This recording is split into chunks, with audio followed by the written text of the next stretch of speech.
Hello everyone, मैं हूँ Ruhamah Shahroz और आप देख रहे हैं मज़ेदार खाने। आज मैं आपके लिए रेसिपी लेके आई हूँ दाल माश की। आज मैं आपको बताऊंगी कि आपने घर में होटल जैसी दाल कैसे बनानी है और इसका जायका होटल में और ढाबे पे बहुत ही मज़े का होता है। तो चलिए मैं आपको बताऊंगी कि आपने होटल जैसी दाल घर में कैसे बनानी है। आधा किलो मैंने दाल ली है और इसको मैंने बॉयल कर लिया है और आप देखें कि मैंने इसको कितना बॉयल किया है।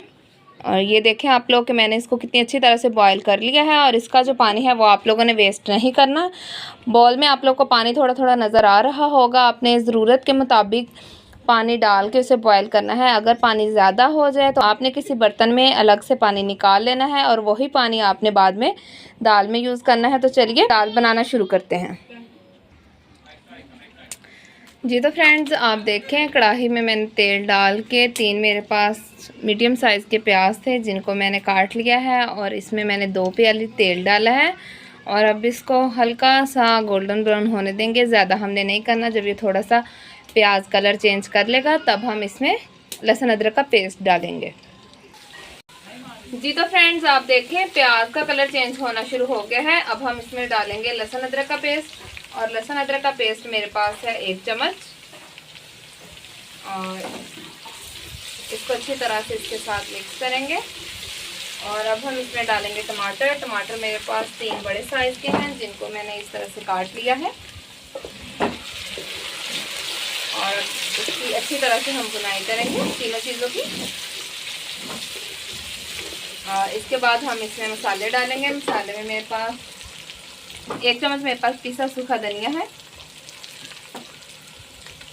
1 चम्मच पिसी हुई लाल मिर्च, आधा चम्मच हल्दी, आधा चम्मच कुटी हुई लाल मिर्च और 1.5 चम्मच मेरे पास नमक है। तो चलिए अब हम इसकी अच्छी तरह से मसाले की भुनाई करेंगे ताकि जो मसाला है हमारा अच्छी तरह से मिक्स हो जाए। और इसकी भुनाई करने में हमें 8 से 10 मिनट लगेंगे। तो चलिए 8 से 10 मिनट के बाद मैं आपको दिखाती हूँ दोबारा। और अब मैं इसमें थोड़ा सा पानी डालूँगी, ये देखें आप, और थोड़ा सा पानी डाल के अच्छी तरह से मिक्स करेंगे। और हमने इसकी अच्छी तरह से भुनाई करनी है ताकि ये हमें टमाटर और प्याज जो है ये बिल्कुल भी नज़र ना आए, ये अच्छा सा एक मसाला बन जाए। तो गरम मसाला जो है इसमें मैंने अभी नहीं डालना, वो मैं डालूँगी बाद में। तो चलिए इसकी मैं भुनाई करके आपको दिखाती हूँ और दरमियान में भी एक दफ़ा मैं आपको दिखा दूँगी। 5 मिनट हो गए हैं और देखें टमाटर अच्छी तरह से मिक्स हो गए हैं और इसी तरह से प्याज भी हमने अच्छी तरह से मिक्स करने हैं। तो चलिए 4 से 5 मिनट के बाद मैं आपको दोबारा दिखाती हूँ। जी तो फ्रेंड्स, आप देखें हमारा मसाला तैयार हो गया है और ना आपको टमाटर नज़र आ रहा है और ना ही आपको प्याज। तो चलिए अब मैं इसमें दाल डालूँगी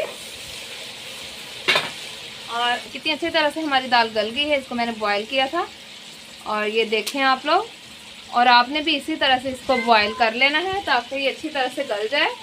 और आपने इस बात का ख्याल रखना है कि जब आपने दाल बॉईल करनी है तो इसके ऊपर वाइट सी झाग आती है तो वो आपने ज़रूर उतारनी है। और जितनी आप दाल की भुनाई करेंगे उतनी ही हमारी दाल अच्छी बनेगी। ये जो पानी है ये आपने ड्राई करना है। तो चलिए 4 से 5 मिनट के बाद मैं आपको दोबारा दिखाती हूँ। फ्रेंड्स, आप देखें पानी खुश्क हो रहा है और ये 4 से 5 मिनट लगे हैं क्योंकि दाल में पानी बहुत कम था इसलिए मैंने अलग नहीं निकाला। अगर आप लोग ज़्यादा पानी डालें दाल में तो आप लोगों ने किसी अलग बर्तन में उसे स्ट्रेनर की मदद से छान लेना है। तो चलिए अब मैं इसमें डालूँगी, मेरे पास ये कसूरी मेथी है, ये मैं डालूँगी 1 चम्मच और इसी के साथ इसमें मैं डालूँगी मेरे पास ये आधा चम्मच गरम मसाला है, ये मैं डाल दूँगी। और अब इसे अच्छी तरह से मिक्स करेंगे और ये आप देखें कि बस तेल ऊपर आने ही वाला है। ये 4 से 5 मिनट और लगेंगे तो इसके बाद हमारी दाल जो है वो तैयार है। तो अब हम इसे 4 से 5 मिनट के लिए पकने देंगे ताकि पानी अच्छी तरह खुश्क हो जाए और तेल ऊपर आ जाए। तो चलिए 4 से 5 मिनट के बाद मैं आपको दिखाती हूँ।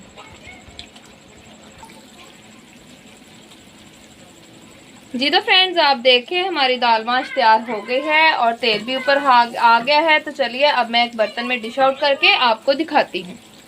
जी तो फ्रेंड्स, आप देखें हमारी दाल माश तैयार हो गई है और ये बिल्कुल, आप इसकी लुक भी देखें होटल जैसी है और मैंने इसे टेस्ट किया है। इसका जायका भी बिल्कुल ऐसे है जैसे आप बाज़ार से लेके आए हों।